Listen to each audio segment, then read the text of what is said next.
ولسمشر اشرف غني د عبدالله هر څه رد کړل. ولې اشرف غني ته غوسه وه او اشرف غني بیرته ولس نه دفاع وکړه او عبدالله ته یې داسې کره او نره خبره وکړه. ملګرو راځئ ویډیو وګورئ چې څه شوي دي. درنو لیدونکو السلام علیکم، وخت مو په خیر. افغانستان خلک اندېښمن شوي وي او ډېر سخت غوسه ول چې غني بیا حکومت نیموي، خو ولسمشرۍ ماڼۍ دغه ټولې اوازې رد کړې. دی وایي موږ ته په هیڅ صورت د حکومت نیمول او د منلو وړ نه دي او نه به دا کار وکوو.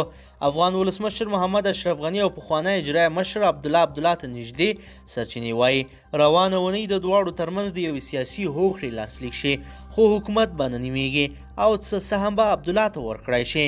بیا عبدالله ته داسې وایي دا مهال دواړو خواو د کابینې او خپلواک ادارو پر 50 سلنې ویش هوکړې ته رسېدلې او یوازې د بهرنیو چارو وزارت او مالیې وزارتونو او لوی څارنوالۍ پر ویشلو اختلافات روان دي. که څه هم د افغانستان ولسمشرۍ ماڼۍ د عبدالله او ولسمشر غني ترمنځ خبرو کې د پرمختګ خبره کوي، خو د کابینې 50 سلنه ویش ردوي.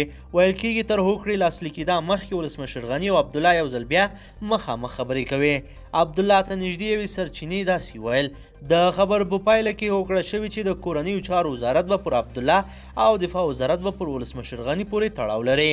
یاده سرچینه وایي دا هوکړه هم شوې چې په هر ولایت کې یو ټاکنیز ټیم ډیری رای ګټلې وي، والي به هم د هغه لخوا ورته معرفي کیږي.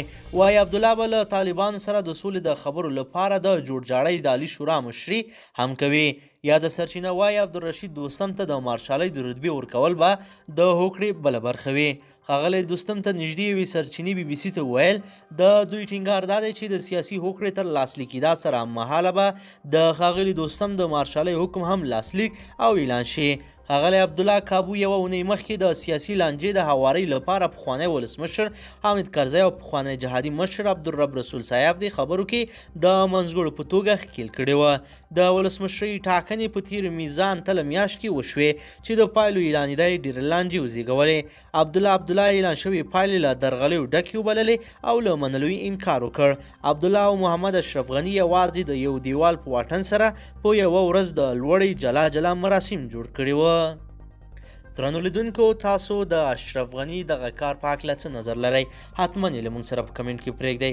که چیرې غواړئ چې ورته تازه او مهمو پیښو څخه ځان ډېر ژر او په لنډو کې خبر شئ، زموږ چینل د سره سبسکرایب کړئ، ویډیو د سره حتما لایک کړئ. تر بلې ویډیو مو په لوی رب سپارمه.